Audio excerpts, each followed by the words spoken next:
My name is Paul Hellyer, and I am a former Minister of National Defense for Canada. This disturbing message is for the several million Americans and others who were kind enough to listen to the 22-minute presentation at the Citizens Disclosure hearing in Washington in May 2013, and for anyone else who cares deeply about the future of their country and the planet Earth. The U.S. is in grave danger. Strangely, the peril is not from foreign enemies, but from enemies within. So I beg you to listen to a summary of the major problems, followed by some suggestions as to how the U.S. might be recaptured by loyal Americans, to the enormous relief of friends who have been watching helplessly from the sidelines. The stakes couldn't be higher. So I spent the 15 months following the Washington hearing feverishly writing a new book, incorporating what I think every American has the right to know and must know to end the incredible naivety observed at the Citizens hearing. The name of the book is The Money Mafia, A World in Crisis. Most of my friends, both American and Canadian, tend to agree that the world is in a state of crisis. But very few are aware that the problems are not natural phenomena. They have been engineered by a very tiny elite group of rich, ruthless, and power-hungry people who have been deliberately keeping the majority of decent, hard-working taxpayers totally in the dark. The iron veil of secrecy is now nearing the end of its 7th decade. When World War II ended, little attention was given to Operation Paperclip, under which hundreds of Nazi scientists were brought to the U.S., given new identities, and then appointed to important jobs in the military and elsewhere. Some of them would have been aware of UFOs and the ET presence from their experience in working with them in the 1930s. The American military began to take the subject more seriously after retrieving one of the vehicles that crashed near Roswell, New Mexico, on July 4th, 1947, and decided to back-engineer its technology, which was light years more advanced than anything that we had known. On Tuesday, July the 8th, 1947, at 11 a.m. Mountain Time, Roswell Airfield Commanding Officer Colonel William Blanchard announced in a press release the recovery of a flying disc. That was the truth. Later that same day, at approximately 4:30 p.m. Central Time, Brigadier General Roger Ramey, commander of the 8th Air Force and Blanchard's supervising officer, presented to the press an alternative story. He claimed the Army had recovered a Rowan target device suspended by a neoprene balloon. That was a lie. In fact, it was the cornerstone lie of what was to become a cult of lying and disinformation that is still United States policy today, 68 years later. In my brief address to the Citizens Disclosure hearing, I said that the United States and much of the Western world is ultimately controlled by an unelected, unaccountable cabal. Its apex is the banking and financial cartel, followed by the oil cartel, the CEOs of the largest and most powerful transnational corporations, major intelligence agencies, including the CIA, the FBI, and the NSA, and a major slice of the U.S. military. Their collective power and influence is incalculable, and it is their plan for the U.S. and the rest of us that is so alarming. Their plan is an empire greater in size and power than any empire before it.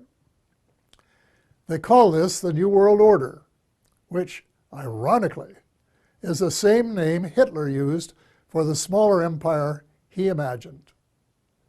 One sure thing, the New World Order will end all pretense of government of, by, and for the people.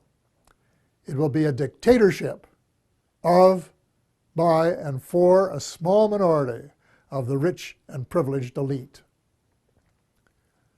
Much of its power lies in the privately owned banking system.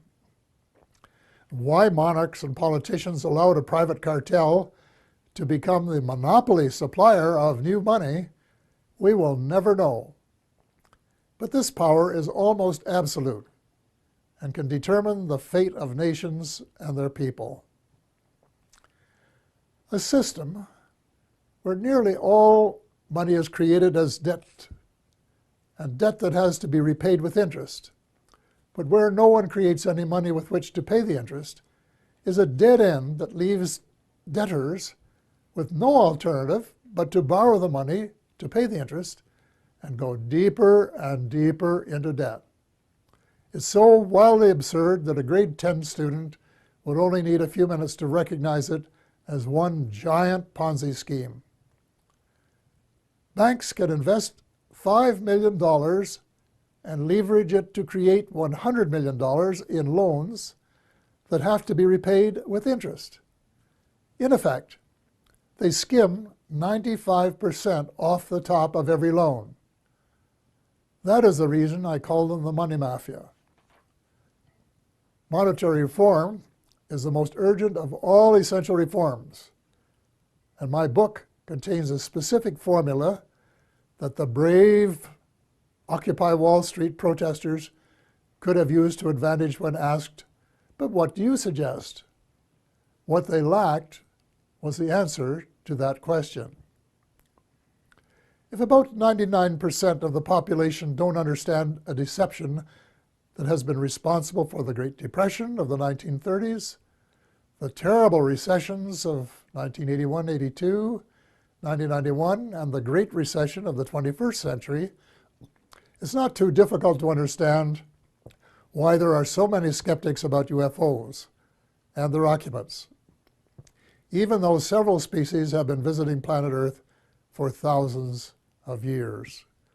The crashes near Roswell, New Mexico, that I referred to earlier, were, in a sense, watershed events. In Canada, Wilbert Smith, a senior officer in our Federal Department of Transport, of which I later became minister, wrote a top-secret memorandum to his boss based on information he had received during a visit to our embassy in Washington. The memo, dated November 21st, 1950, read in part as follows. A. The matter is the most highly classified subject in the United States, reading higher even than the H-bomb. B. Flying saucers exist. C. Their modus operandi is unknown, but concentrated effort is being made by a small group headed by Dr. Vannevar Bush. D. The entire matter is considered by the United States authorities to be of tremendous significance. A control group of 12 senior civilian scientists and military officers was established by President Truman.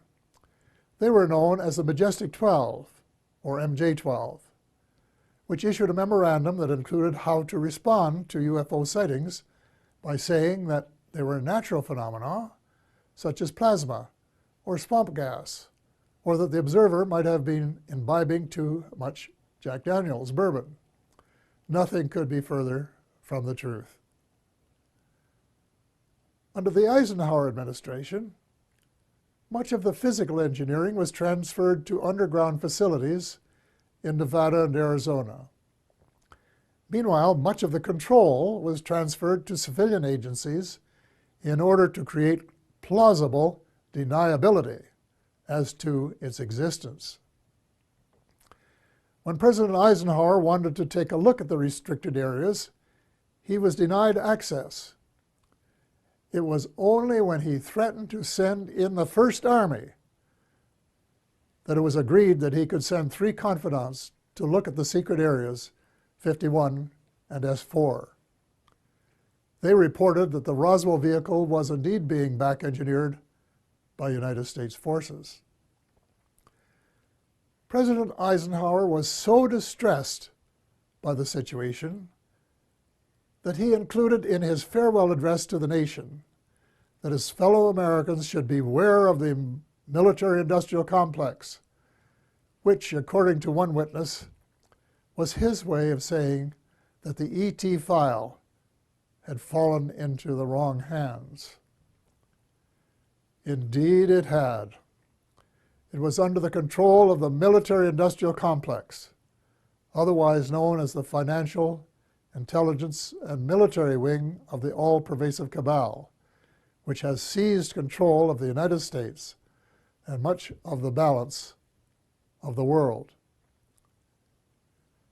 Beginning with Eisenhower, not one of the presidents of the United States has been given completely honest advice by his civil, military, and intelligence advisors, nor fully briefed on the ET presence and technology. The military-industrial complex adopted a strategy of perpetual warfare to enhance its own power and profit. It is inconceivable that this plan was discussed and approved in advance by any American president. Wernher von Braun, the German rocket scientist who came to the U.S. at the end of World War II, told my friend Dr. Carol Rosen, who worked with him, that they, the military-industrial complex, in order to maintain perpetual war, had to have an enemy. First, it will be the communists, he said. Then it will be the terrorists. And finally, it will be the ETs. So far, the plan has been unfolding exactly as forecast. The cabal, sometimes referred to as the shadow government, has been in control. When Sarah McClendon, veteran White House reporter, asked President Bill Clinton why he didn't do something about UFO disclosure, Clinton replied, and I quote, "Sarah, there's a government inside the government, and I don't control it." End of quote. Imagine the President of the United States and Commander-in-Chief of the Armed Forces isn't cleared to know what his troops are doing. Well, with the end of the Cold War, the Pentagon wrote a new defense plan, popularly known as a project for the new American century. It was very far-reaching and involved conquest of much of the world by financial or military means, whichever was easiest.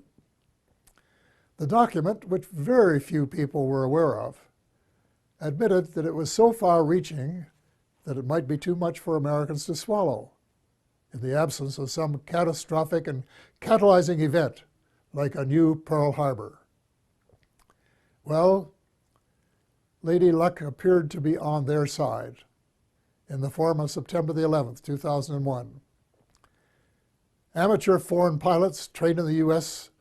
allegedly hijacked planes and flew them into the sides of the World Trade Towers 1 and 2, and then into the Pentagon. Later in the day, the buildings collapsed. President Bush declared war on the terrorists and invoked the provisions in the North Atlantic Treaty under which an attack on any one country is considered to be an attack on all. The reaction was unprecedented since the outbreak of World War II and the later attack on Pearl Harbor. The English-speaking world, in particular, was incensed, and a high percentage of Americans were prepared to nuke the perpetrators. Defense Secretary Donald Rumsfeld soon announced that, quote, "that means war against Iraq," end of quote, even though there was absolutely no evidence of Iraqi complicity, none whatsoever. Although most Muslims had been sympathetic to the U.S. in the immediate aftermath of 9/11, as soon as the bombs started dropping on Baghdad, moderate Muslims by the thousand were so outraged and overcome by hate that they opted for a terrorist response. From that day on, it would be difficult to find a terrorist who did not have "Made in the USA" etched on his or her soul. Now, more than a decade later, the situation becomes even darker as the truth about 9/11 begins to emerge from the burial ground of a controlled press. We find that high officials in the George W. Bush administration knew of the attack weeks in advance and made no effort to prevent it. On the contrary, the evidence points to complicity when we find that not just 2, nor 3 buildings collapsed, nor 4, nor 5, nor 6, but 7. Some, if not all, had been rigged for controlled demolition. But that isn't all. A new weapon of mass destruction was used that reduced the concrete and steel to dust before it reached the ground. If you have any doubts about this, get a copy of Dr. Judy Wood's book entitled, "Where Did the Towers Go?" 500 pages of meticulous evidence. The unfolding story reveals the greatest mass deception in history, with the most universally negative consequences.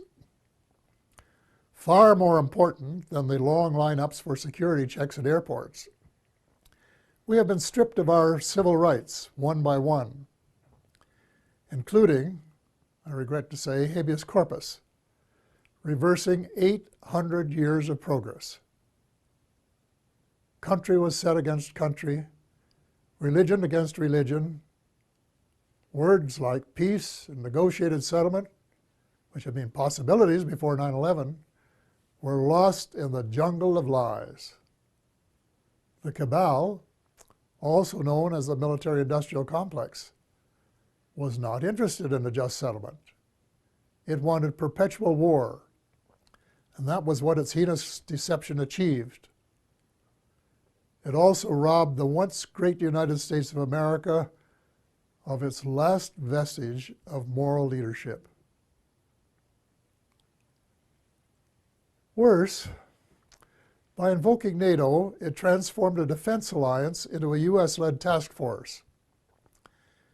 And by recruiting former countries from the Soviet Union, an obvious provocation to Russia, it has managed to create rumblings of a new Cold War. The danger lies in the fact that the New World Order is not limited to old boundaries and concepts of empire, and we seem hell-bent toward a third world war. Horrible beyond human imagination. It must not be allowed to happen. Almost every president since Eisenhower has been under the control of the cabal, and President Obama, regrettably, has been no exception. Before he was sworn in as a new president, I saw a picture of his economic advisors, and I said, uh-oh, the same old gang who permitted the Bush recession. Nothing will change. Then when the president persuaded innocent allies to join in a second unwinnable war in Iraq, and a senior U.S. military commander confirmed that it would take several years to win, it was obvious that President Obama was playing the military-industrial alliance game, and that it would be the only winner. Extreme Islam is an ideology, and it can't be killed by smart bombs.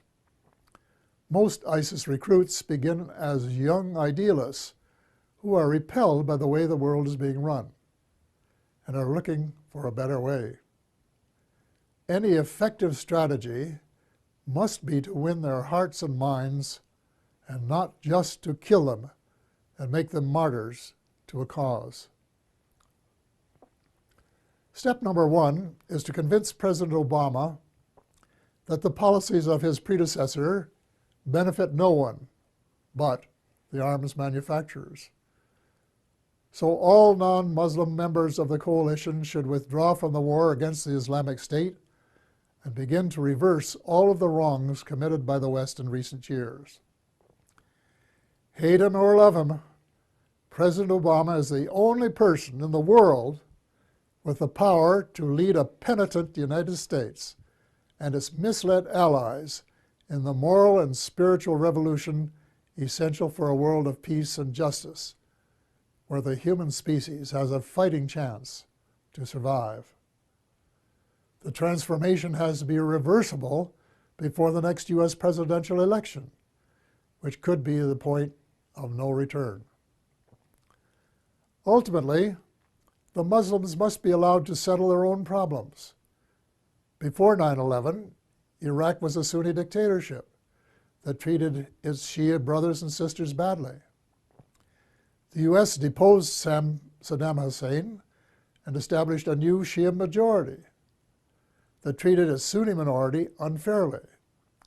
The seeds of further conflict were born. The Muslims must resolve their age-long differences as Christians and of different denominations have recently been able to do. Perhaps the United Nations might be invited by the Muslims to convene a meeting of both temporal and religious leaders in search of a better way of settling grievances and differences. Meanwhile, it's time that all the Abrahamic religions, Christianity, Judaism, and Islam, kissed and made up. I was in my 80s before I knew that Allah was my God. My guess is that the majority of Christians are equally ill-informed. And the Israelites should start treating Palestinians as the blood brothers that they really are, instead of as inferior beings. It is wise to remember that the original covenant with the Creator applied to all of Abraham's children, and not just to the favored few. The bottom line is that the use of drones, suicide bombs, and crushing military superiority on the part of Christians, Muslims, and Jews are all prohibited by their holy books. The next step is to persuade all the major religions to practice the one principle that they have in common, which is to treat others the way they would want to be treated if the roles were reversed. Universal practice of the Golden Rule would transform the world. I get hundreds of emails from decent Americans and like-minded individuals in a dozen countries who want nothing more than the end of militarism and a massive shift in priorities toward universal peace and justice. Quite a few are involved in small projects that are making a significant difference at the micro level. But most of them are realists and recognize that the cabal doesn't want peace and justice. It wants power, wealth, and empire. So what can an individual do in the face of unprecedented power and wealth? The cabal, headed by the banking cartel, has almost unlimited financial power. But we, the people, have the numbers and must combine our limited power to form a critical mass that can move mountains. There is no guaranteed formula, but an educated guess would be that if 5 million decent and determined Americans got a copy of The Money Mafia, A World in Crisis, read it carefully, and then actively supported the comprehensive action plan set out in it, a miracle could happen. Each one of the 5 million would have to write a personal letter to the president, their senator, and their congressperson, demanding action forthwith in each of the critical areas in the same spirit of bipartisanship that would be expected in a war to save the world, which is exactly what is at stake.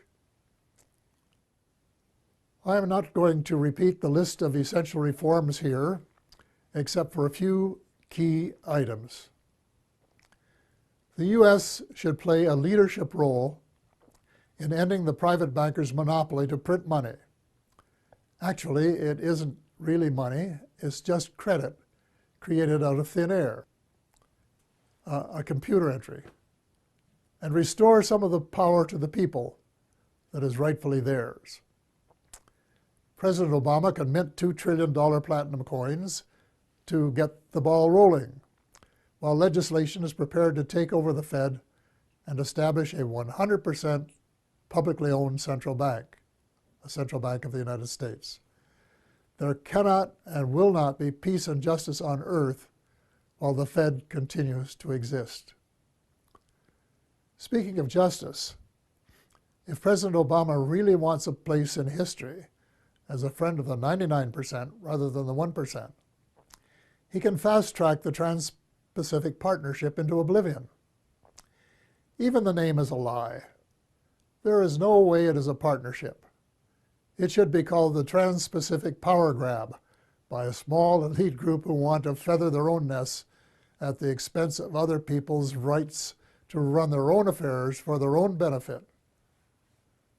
So the choice is yours, Mr. President, to decide if it will be the people or the cabal. There must be full disclosure of what the cabal and the U.S. shadow government have been doing since World War II. To what extent has the extraterrestrial space and weapons technology been back-engineered? And is it true, as the late Ben Rich, former CEO of Lockheed's Skunk Works, said, and I quote, "We, the U.S., now have the technology to take ET home," end of quote. The extent to which there has been collaboration between the cabal and the ETs. What species? What motives? Were there agreements signed? And if so, were the terms of the treaty or treaties lived up to? To hear the truth emerge after so many years of continual lies and darkness will require either that the National Security Act of 1947 be rescinded or suspended, with a general amnesty so that decent Americans can tell the truth without fear of retribution. A kind of truth and reconciliation process will be required. Then there are the positive benefits that must be pursued. The President must issue an order that would release the secret patents on exotic energy and make them available to the world. The secret technology, in combination with a flexible financial system, will make it possible to convert from an oil economy to a clean economy in 7 years. It will provide billions of new jobs worldwide and help close the ever-widening gap between the haves and the have-nots. Simultaneously, a project should be started to restore our oceans before the food chain has been permanently broken. In addition, worldwide programs of forest preservation and reforestation should help provide the carbon sinks essential for greater stability in weather patterns. Speaking of changing weather patterns, full disclosure should give us a better idea of how much weather patterns have been altered by government tinkering. Due to restraints of time, space, and expertise, my book makes no mention of either chemtrails or the high-frequency active auroral research program known as HAARP. But from what I have heard and read from credible informants, I would say that they are Satan's illegitimate Siamese twins of death and destruction. If so, they should be terminated at once and relegated to the netherworld from which they came. And before the people of the world become aware and launch a $10 or $20 trillion class action suit against the United States Air Force, its contractors, associates, and suppliers. A visit to the battlefields of World Wars I and II in November of last year affected me profoundly. The slogans were everywhere. Never again. We had seen the horror of man's inhumanity to man, which was sordid beyond belief. Yet as I reflected on the real world of today, I thought that the millions who gave their lives had died in vain. Even before the Second World War was over, a group of greedy, self-centered men were plotting the next round, and they have been working assiduously at their plan. The same symptoms of mass unemployment, poverty, and seeking military advantage have been replicated. But the next time, we would start off with weapons of mass destruction just in their infancy then. The next time, it is not just supremacy that is at stake, although there are some who think so. It is the survival of the human species that is at stake. God will not be mocked. We have been given the choice of making our planet uninhabitable, as we have been told some other species have done, or we can move in the opposite direction of peace, love, justice, and cooperation for the betterment of all, rich and poor alike. We have been given a few months, not years, to change course before it is too late. The choice is ours. We are the ones who are destined to write our own history.